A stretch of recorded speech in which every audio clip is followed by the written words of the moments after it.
Good morning, children. A pleasant welcome to today's class. Dear children, till now we have completed two chapters, one from arithmetic and one from geometry. That is, number system and introduction to Euclid's geometry. In today's class, I am going to start the new chapter from geometry, that is, lines and angles. Lines and angles. So before going to start the chapter lines and angles, let us recall some important definition related to this lines and angles. Line segment. So it is a line with two endpoints. So line segment is nothing but what? A line with two endpoints. ನೋಡಿ, so A B ಅನ್ನೋದು ಒಂದು line, ಇದಕ್ಕೆ end points ಇದೆ, ಅಂದರೆ ಒಂದು definite measurement ಇದೆ ಇದಕ್ಕೆ. Okay, so ಲೈನ್ಗೂ ಮತ್ತು ಲೈನ್ ಸೆಗ್ಮೆಂಟ್ಗೂ ವ್ಯತ್ಯಾಸ ಏನಂದರೆ, ನೋಡಿ, ಲೈನು ನಾವು ಎಷ್ಟು ದೂರ ಬೇಕಾದರೆ ಎಕ್ಸ್ಟೆಂಡ್ ಮಾಡ್ತಾ ಹೋಗ್ಬೋದು, ಈ ರೀತಿ ಆ್ಯರೋ ಮಾರ್ಕ್ ಇರುತ್ತೆ. ಆದರೆ ಲೈನ್ ಸೆಗ್ಮೆಂಟ್ ನಮಗೇನಿದೆ, ಸೊ ಎರಡು ಎಂಡ್ ಪಾಯಿಂಟ್ಸಿನ ಒಂದಿದೆ. So it is a line with two end points and it is denoted by A B. ಮೇಲ್ಗಡೆ ನೋಡಿ ಅದೇ ರೀತಿ ಒಂದು ಲೈನ್ ಸೆಗ್ಮೆಂಟ್ ರೀತಿ ಒಂದು ಬಾರ್ನ ಹಾಕಿದ್ದಾರೆ, ಹೌದಲ್ವಾ? So it is a line with two end points. It is denoted by A B bar. Next, ray. It is a line with one end point. Observe ಮಾಡಿ ಇಲ್ಲಿ.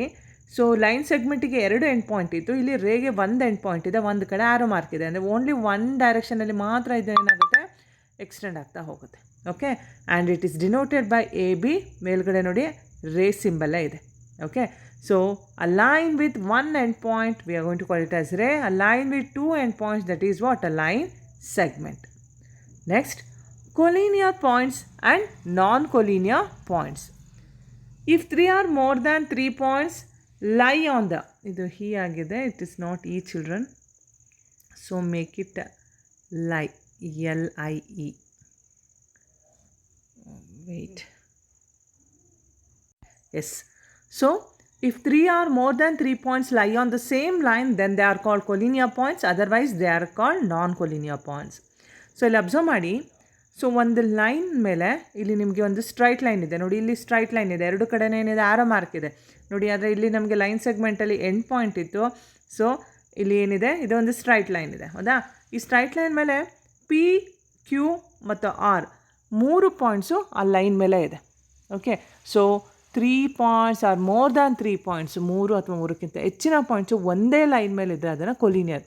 If all the points lie on the same line, ಎಲ್ಲ points ಒಂದೇ line ಮೇಲೆ ಇದ್ದರೆ ಅದನ್ನು collinear ಅಂತ ಹೇಳ್ತೇವೆ.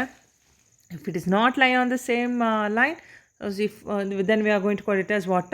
ನಾನ್ collinear points. ಇಲ್ಲಿ ಅಬ್ಸರ್ವ್ ಮಾಡಿ, ಪಿ, ಕ್ಯೂ, ಆರ್ ಅನ್ನೋ ಮೂರು ಪಾಯಿಂಟು ಈ ಸ್ಟ್ರೈಟ್ ಲೈನ್ ಮೇಲಿದೆ, ಹಾಗಾಗಿ P, Q and R are collinear points.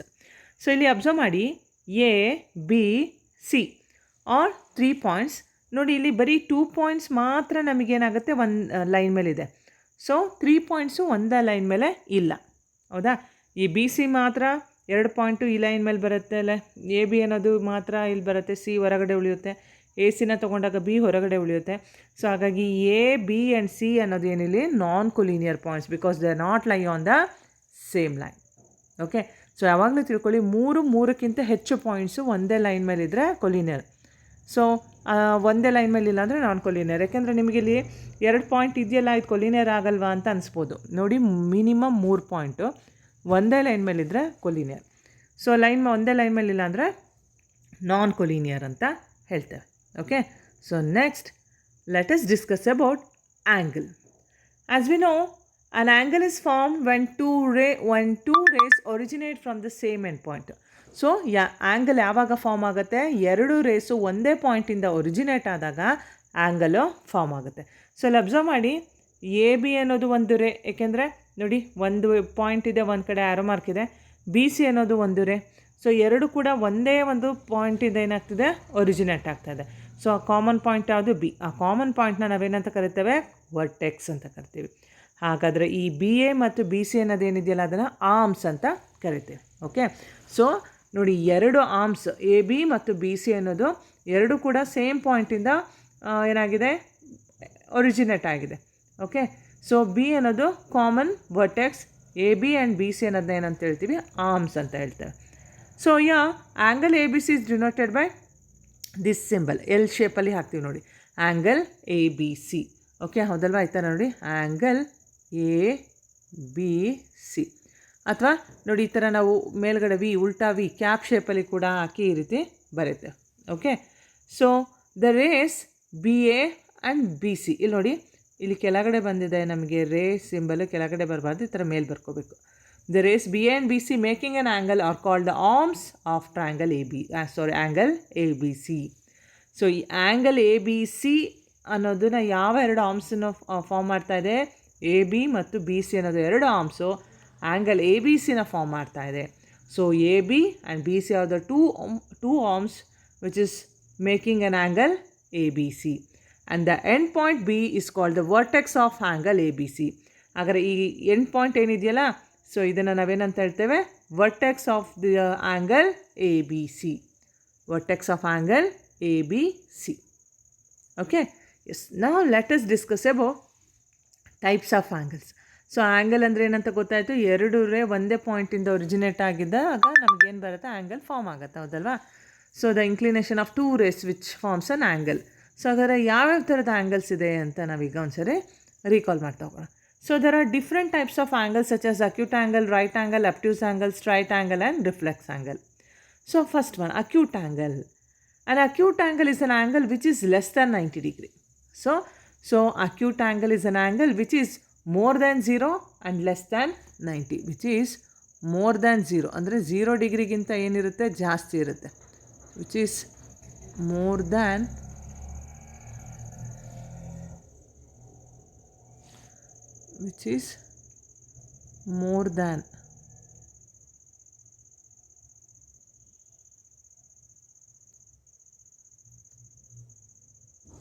more than 0 degree and less than 90 degree. So ಇಲ್ಲಿ ಕೂಡ ಅದೇ ಇದೆ ನೋಡಿ, ಎಕ್ಸ್ ಅನ್ನೋದು ಅಕ್ಯೂಟ್ ಆ್ಯಂಗಲ್ ಅಂತ ತೊಗೊಂಡ್ರೆ ಎಕ್ಸ್ ಈಸ್ ಗ್ರೇಟರ್ ದ್ಯಾನ್ 0. ನೋಡಿ, ಇಲ್ಲಿ ವಿ ಶೇಪ್ ಅಂತ ಏನಿದೆಯಲ್ಲ, ಇದರಲ್ಲಿ ಬ್ರಾಡಾಗಿ ಇರೋ ಸಿಂಬಲ್ ಏನನ್ನು ಡಿನೋಟ್ ಮಾಡುತ್ತೆ? So X greater. ಸೊ ಯಾವುದಕ್ಕಿಂತ ಗ್ರೇಟರ್? 0ಗಿಂತ. ಆದರೆ ಇಲ್ಲಿ ನೋಡಿ 90 ಡಿಗ್ರಿ ಗ್ರೇಟರ್, ಯಾವುದಕ್ಕಿಂತ? ಎಕ್ಸ್ಗಿಂತ. ಸೊ ಎಕ್ಸ್ ಅನ್ನೋದು 90 ಡಿಗ್ರಿಗಿಂತ ಸ್ಮಾಲರ್ ಅಂತ. Okay, so x is greater than 0 degree and x is less than 90 degree.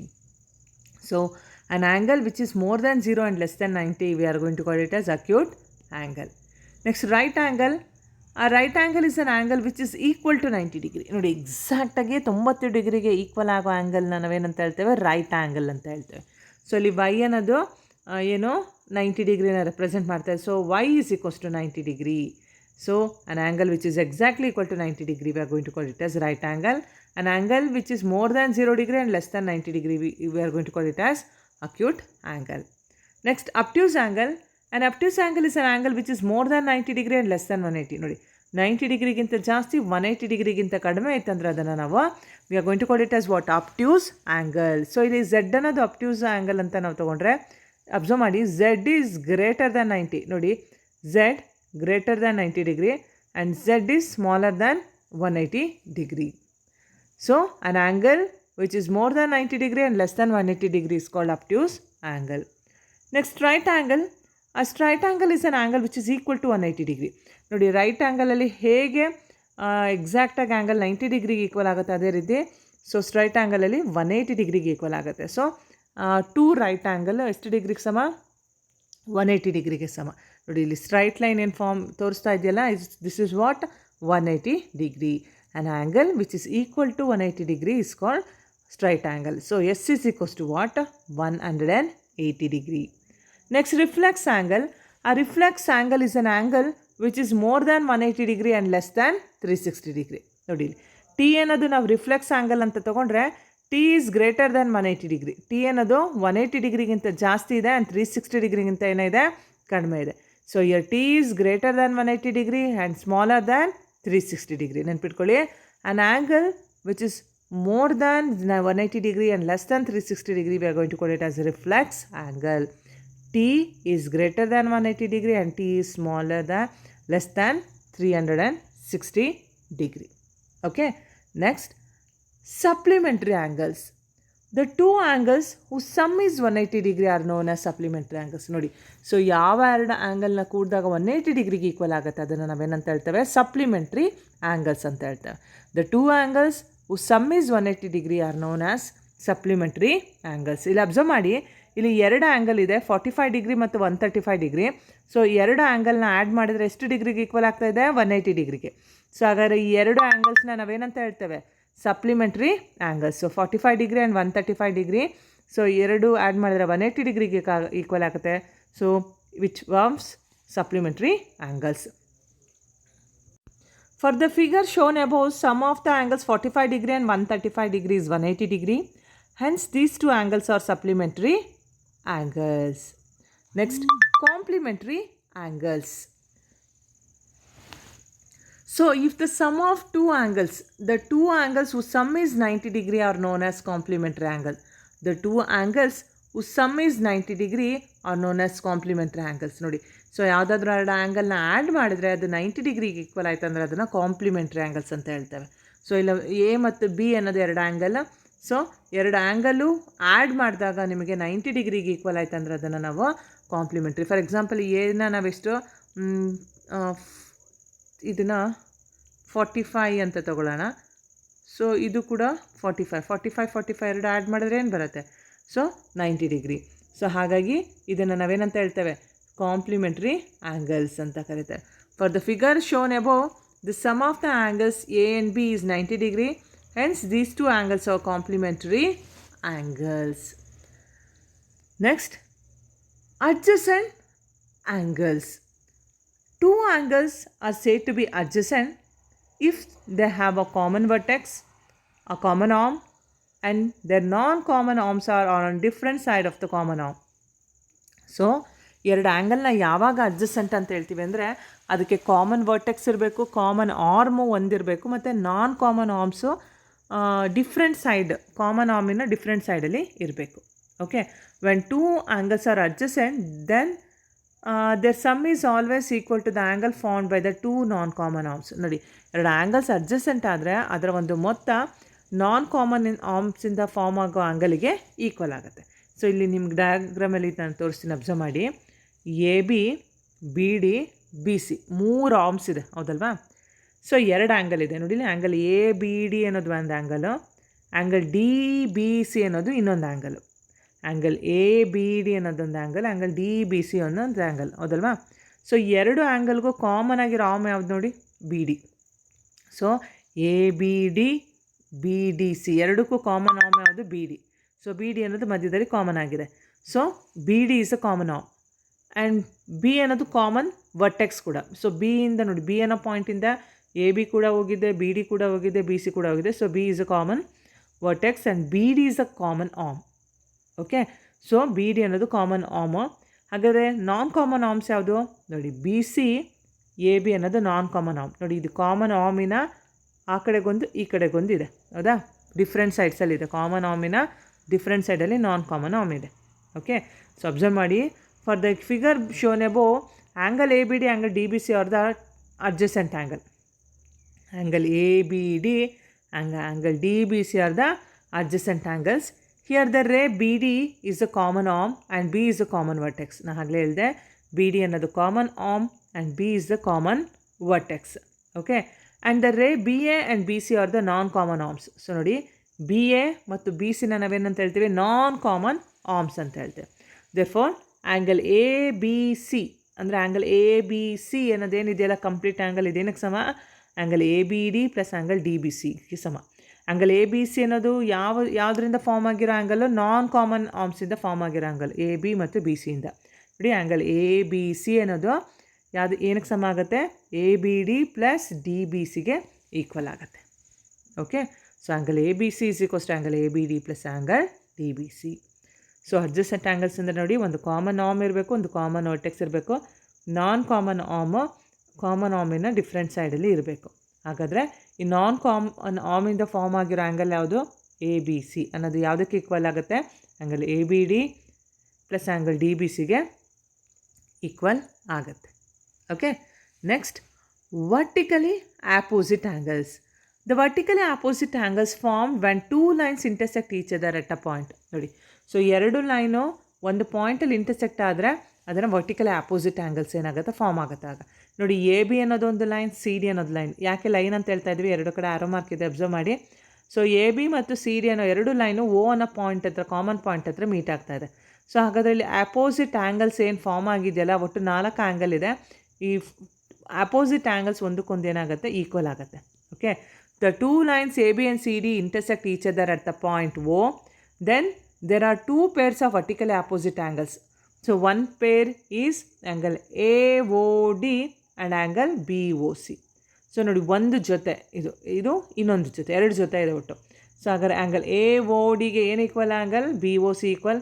ಅದೇ ರೀತಿ angle AOC that's is equals to angle BOD. Okay, so angle AOD and angle BOC and another pair is angle AOC and angle BOD. Next, intersecting lines. These are the lines which cross each other. ನೋಡಿ, ಎರಡು line ಒಂದಕ್ಕೊಂದು ಒಂದರ ಮೇಲೆ ಒಂದು pass ಆದರೆ, cross ಆದರೆ ಅದನ್ನು intersecting ಅಂತ ಹೇಳ್ತೇವೆ. So for the figure shown above, lines P Q and R S are the intersecting lines. Next, non intersecting lines. These are the lines which do not cross each other. ನೋಡಿ, P Q ಮತ್ತು R S ಅನ್ನೋದು ಒಂದರ ಮೇಲೆ ಒಂದು pass ಆಗಿದೆಯಾ, cross ಆಗಿದೆಯಾ, ಇಲ್ಲ. So ಇದನ್ನು ನಾನ್ ಇಂಟರ್ಸೆಕ್ಟಿಂಗ್ ಲೈನ್ಸ್ ಅಂತ ಹೇಳ್ತೇವೆ. For the figure above, lines P Q and R S are the non intersecting lines. Next, linear pair of angles. So linear ಅಂದ್ರೇನು, ಸ್ಟ್ರೈಟ್, ಒಂದು ಸ್ಟ್ರೈಟ್ ಲೈನ್ ಮೇಲಿರೋ angles. when sum of two adjacent angles is 180 degree, then they are called linear pair of angles. So ಈಗಿನ adjacent angles ಬಗ್ಗೆ ನಾವು discuss ಮಾಡಿದ್ವಿ. So ಒಂದು common arm ಇರಬೇಕು, ಒಂದು ಕಾಮನ್ ವರ್ಟೆಕ್ಸ್ ಇರಬೇಕು, and non common arms different side of common arm ಇದ್ದರೆ adjacent angles form ಆಗುತ್ತೆ ಅಂತ ಹೇಳಿದ್ವಿ. ಸೊ ಹಾಗಾದರೆ sum of two adjacent angles 180 ಡಿಗ್ರಿಗೆ ಸಮ ಆದರೆ ಅದನ್ನು ನಾವು ಲೀನಿಯರ್ ಪೇರ್ ಅಂತ ಹೇಳ್ತೇವೆ. If a ray stands on a line, then the sum of two adjacent angles of formed is 180 degree. ಇಲ್ಲಿ ಅಬ್ಸರ್ವ್ ಮಾಡಿ, ಎ ಬಿ ಅನ್ನೋದು ಒಂದು ಸ್ಟ್ರೈಟ್ ಲೈನು, ಓ ಸಿ ಅನ್ನೋ ಒಂದು ರೇ ಈ ಎ ಬಿ ಅನ್ನೋ ಲೈನ್ ಮೇಲೆ ನಿಂತಿದೆ. ಸೊ ಎ ಬಿ ಲೀನಿಯರ್ ಅಂದರೆ straight line, so O C ಅನ್ನೋದು ರೇ. ಹಾಗಾದರೆ ಇಲ್ಲಿ ಅಬ್ಸರ್ವ್ ಮಾಡಿ, ಓ ಸಿ ಅನ್ನೋದು common arm, O is common vertex. ಹಾಗಾದರೆ ಈ ಎರಡು ಆ್ಯಂಗಲ್ ಏನು ಫಾರ್ಮ್ ಆಗ್ತಿದೆಯಲ್ಲ ಇಲ್ಲಿ, ಎರಡು ಆ್ಯಂಗಲ್, ಅದರ ಮೊತ್ತ ಎಷ್ಟು ಡಿಗ್ರಿಗೆ ಸಮ ಆಗುತ್ತೆ, 180. ನೆನ್ಪಿಟ್ಕೊಳ್ಳಿ, ಒಂದು ಸ್ಟ್ರೈಟ್ ಲೈನ್ ಮೇಲೆ ಒಂದು ರೇ ಸ್ಟ್ಯಾಂಡ್ ಆದರೆ ಅಲ್ಲೆರಡು ಫಾರ್ಮ್ ಆಗೋ ಆ್ಯಂಗಲ್ಲು 180 ಡಿಗ್ರಿಗೆ ಈಕ್ವಲ್ ಆಗುತ್ತೆ. If sum of two adjacent angles is 180 degree, then the ray stands on a line. Very simple. ಹಾಗಾದ್ರೆ ಯಾವಾಗಾದರೂ ಈ ಎರಡು ಆ್ಯಂಗಲ್ 180 ಡಿಗ್ರಿಗೆ ಈಕ್ವಲ್ ಆಗಿದೆ ಅಂದರೆ ಅರ್ಥ ಆ ರೇ ಅನ್ನೋದು ಯಾವುದ್ರ ಮೇಲೆ ನಿಂತಿರುತ್ತೆ, ಸ್ಟ್ರೈಟ್ ಲೈನ್ ಮೇಲೆ ಇರುತ್ತೆ. ಬಿಕಾಸ್ ಸ್ಟ್ರೈಟ್ ಲೈನ್ ಮೇಲೆ ಇದ್ದರೆ ಮಾತ್ರ ಅದು 180 ಡಿಗ್ರಿಗೆ ಈಕ್ವಲ್ ಆಗುತ್ತೆ. So angle A O C plus angle B O C ಅನ್ನೋದು ಏನಕ್ಕೆ ಸಮ ಆಗಾದರೆ 180 degree. Angle A O C plus angle B O C is equals to 180 degree. ನೆನ್ಪಿಟ್ಕೊಳ್ಳಿ, if a ray stands on a line, then sum of the adjacent angle formed is equals to 180 degree. If the sum of two adjacent angles is 180, ಹಂಗಾರೆ ಈ ಎರಡು angle 180 ಡಿಗ್ರಿಗೆ equal ಆಗಿದೆ ಅಂದರೆ ಆ ರೇ ಯಾವುದ್ರ ಮೇಲೆ ನಿಂತಿದೆ ಅಂತ ಅರ್ಥ, ಸ್ಟ್ರೈಟ್ ಲೈನ್ ಮೇಲೆ ಇದೆ ಅಂತ ಅರ್ಥ ಆಗುತ್ತೆ. Okay, clear children? So in today's class we discussed about line segment, right, ರೇ, collinear points, non-collinear points, angle, types of angles. In that we discussed about acute angle, right angle, obtuse angle, straight angle, reflex angle, supplementary angles, complementary angles, adjacent angles, vertically opposite angles, intersecting lines, non-intersecting lines, and under pairs of angles, linear pairs of angles na kuda adra bagge kuda ನಾವು discuss ಮಾಡಿದ್ವಿ, ಹೌದಲ್ಲ? Okay, so the remaining topics of this lesson and remaining problems I am going to continue in the next class, children. Okay, so till that recall this definition and write in your geometry notes neatly. So ನಿಮ್ಮೆಲ್ಲ geometry notes ಅಲ್ಲಿ ಇದನ್ನು ನೀಟಾಗಿ ಬರ್ಕೊಳ್ಬೇಕು. Okay, so meet you in the next class.